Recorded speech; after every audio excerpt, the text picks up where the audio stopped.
गुरुमुखो, मनुष्य के विचार ही उसे सुख दुख का पात्र बनाते हैं।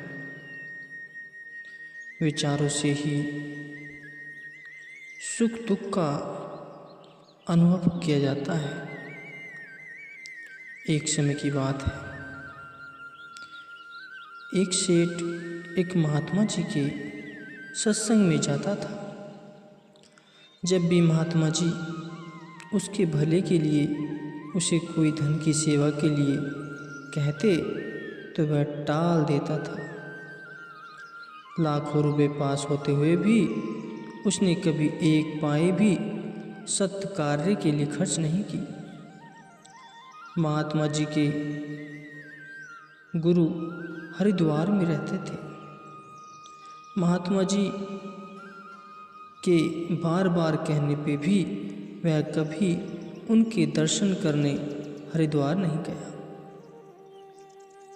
उसके रिश्तेदारों ने भी कहा कि गंगा स्नान कर आओ और श्री गुरु महाराज जी के दर्शन भी कराओ, लेकिन उसने सबकी बात अनसुनी कर दी। मन की बात मन में ही रह गई। न प्रभु का सुमिरन किया, न किसी धार्मिक स्थान पर जाकर कोई सेवा की, परंतु मृत्यु ने उसे आन दबोचा। यही हाल उस सेठ का हुआ था। अचानक एक दिन काल ने आकर उसको पकड़ लिया और वह मृत्यु के मुख में समा गया।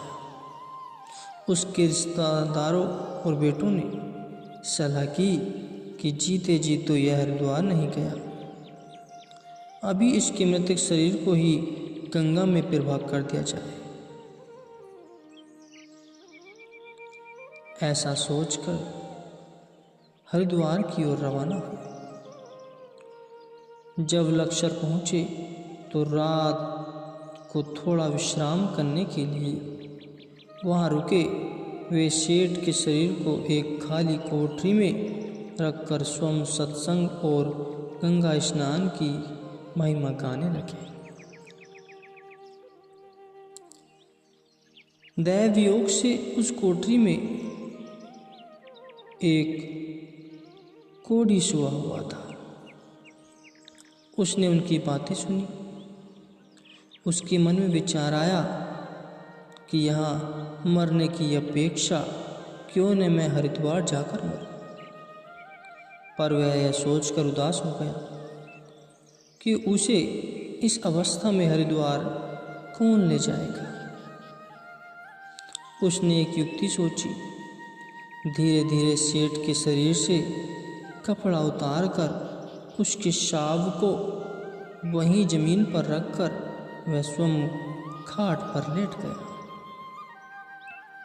उधर उन्होंने थकान उतारकर अंधेरे में रखी हुई खाट उठाई और हरिद्वार की ओर चल दिए। जैसे ही खाट नीचे रखी, वह कोढ़ी जय गंगा मैया की कहता हुआ उठकर खड़ा हुआ। वे सभी हैरान हो गए। उसके मुंह की तरफ देखकर पूछने लगे कि तुम कौन हो और सेठ का शरीर किधर गया। कोढ़ी ने जवाब दिया कि मैं बहुत दुखी और बीमार हूँ। मेरे दिल में यह तीव्र उत्कंठा थी कि मैं हरिद्वार जाऊं, पर मुझ असहाय को यहाँ कौन लेकर आता। इसलिए सेठ के शरीर को वहीं उतार मैं खाट पर लेट गया। मेरी इस गुस्ताखी के लिए आप मुझे मारें या छोड़ें, यह आपकी इच्छा है। उन्होंने सोचा, किसी मारने में हमें क्या हाथ लगेगा। उन्होंने 2 घोड़े किराए पर लेकर 2 नौकरों को दिए और कहा कि आगे वाले घोड़े पर तुम बैठना और पीछे वाले घोड़े पर सेठ के शरीर को रखकर उस घोड़े को रस्सी से अपने वाले घोड़े के साथ बांध कर ले आना। दोनों नौकर रवाना हो गए। वहीं पहुंचकर एक घोड़े पर सेठ के शरीर को रखा और रस्सी बांधकर स्वयं दूसरे घोड़े पर जा चढ़े। कुदरत का संयोग, जिस घोड़े पर सेठ का शव रखा था वह बिदकता था। थोड़ा आगे जाने पर वह रस्सा छुड़वाकर भाग खड़ा हुआ और भागते भागते सहारनपुर जा पहुंचा। शहर के लोगों ने कपड़ा हटाकर देखा तो पहचाना कि यह तो सेठ का शव है। सेठ के रिश्तेदारों ने शव का वहीं अग्नि संस्कार कर दिया और जो हरिद्वार गए थे उन्हें वापस बुला लिया। यह जानकर कि भावी ही ऐसी होगी, उनकी अस्थियों को हरिद्वार में प्रवाह करने की सोचने लगे। उसकी अस्थियाँ एकत्र करके एक डिब्बे में डालकर उसमें एक कीमती कपड़ा, एक अंगूठी और चांदी का रुपया रखकर खादी के कपड़े से सिलकर एक बूढ़े ब्राह्मण को सौंप दिया। पूजा वगैरह का सब खर्चा देकर उसे कहा कि विधिवत इन अस्थियों को गंगा में प्रवाह कर दिया। जैसे ही डिब्बा लेकर ब्राह्मण शहर से बाहर जंगल में आया तो उसे अचानक ख्याल आया कि मुझे जो दक्षिणा मिली है क्यों न उसे घर पर रखा। यह सोचकर उस डिब्बे को लकड़ियों के एक ढेर के नीचे रखकर घर चला गया। तभी एक सफाई कर्मचारी लकड़ियां लेने जंगल में आया और उसने उसी ढेर पर जैसे ही कुल्हाड़ा मारा, डिब्बा छन छन करके जमीन पर आ गिरा।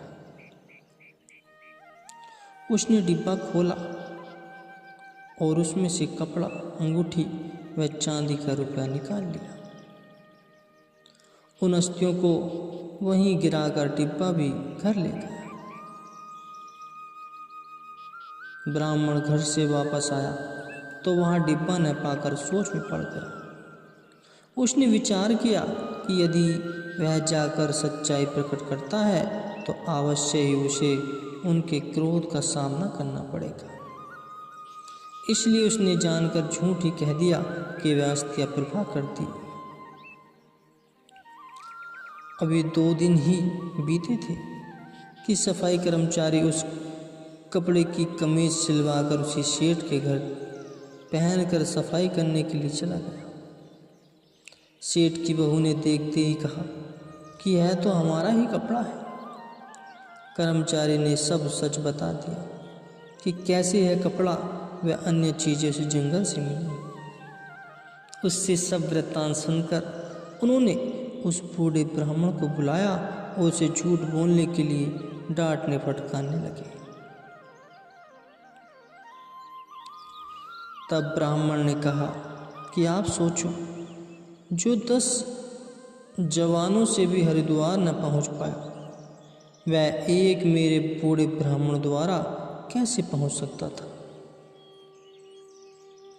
सच तो यह है कि प्रत्येक प्राणी के विचार न केवल उसके जीवित रहने तक काम करते हैं अपितु शरीर छोड़ने के बाद भी वे अपना प्रभाव दिखाते हैं। इसलिए किसी का कोई दोष नहीं।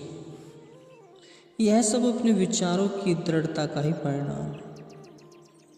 शरीर छोड़ने के बाद अपने ख्यालों के अनुसार ही जीव की गति होती है।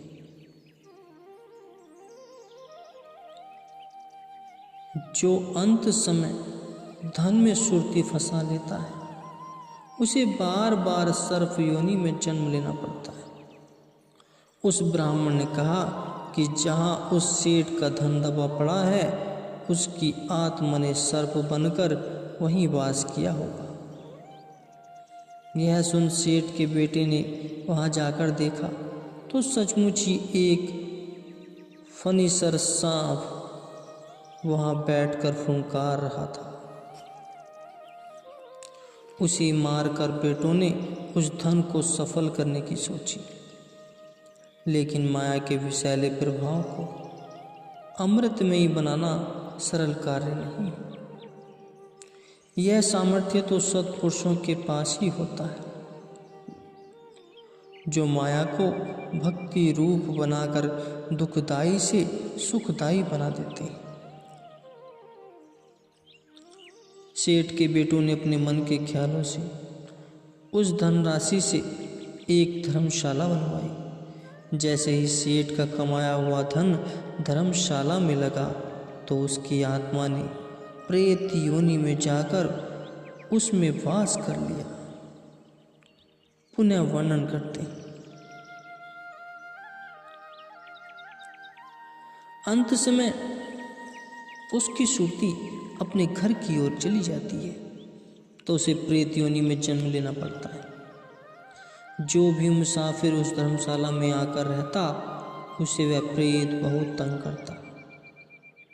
आखिर पूरे शहर में यह बात फैल गई कि इस धर्मशाला में प्रेत रहता है।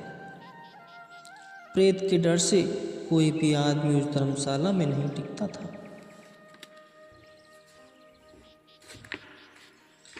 जो संतों का कहना नहीं मानते वे अपने कर्मों का हिसाब स्वयं देते हैं। विचार जीव को कैसे भटकाते हैं।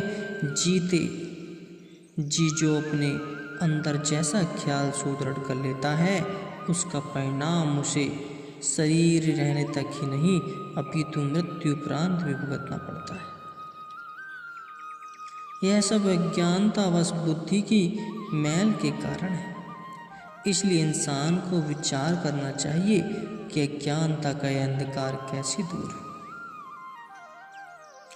इंसान को संसार में किस प्रकार रहना चाहिए। जैसे हम कपड़े पहनते हैं, स्वयं उस पर मिट्टी न भी डाले तो भी अगले दिन वे मैले ही हो जाते हैं। जैसे घर में हम मिट्टी नहीं डालते तो भी झाड़ू लगाने से मिट्टी निकल ही आती है। दांतों पर रोज हल्की पीली तह चढ़ जाती है। इसी प्रकार बुद्धि पर मायावी विचारों और कुसंग का प्रभाव चढ़ ही जाता है। हमें भले ही यह दृष्टिगोचर न हो किंतु यह धीरे धीरे अपना प्रभाव डाल ही देती है। जैसे नाखून और बाल बढ़ते रहते हैं लेकिन पता बाद में चलता है, वैसे ही बुद्धि जो अति सूक्ष्म है उस पर धीरे धीरे मैल चढ़ती जाती है। पहले तो उसका कुछ पता नहीं चलता किंतु उसका परिणाम बाद में दृष्टिगोचर होता है। इंसान का स्वभाव पशु समान हो जाता है। क्रोध और अहंकार के कारण उसे कितनी ही मुश्किलों का सामना करना पड़ता है। मोह और काम के कारण उसे कितनी ही बीमारियां घेर लेती हैं।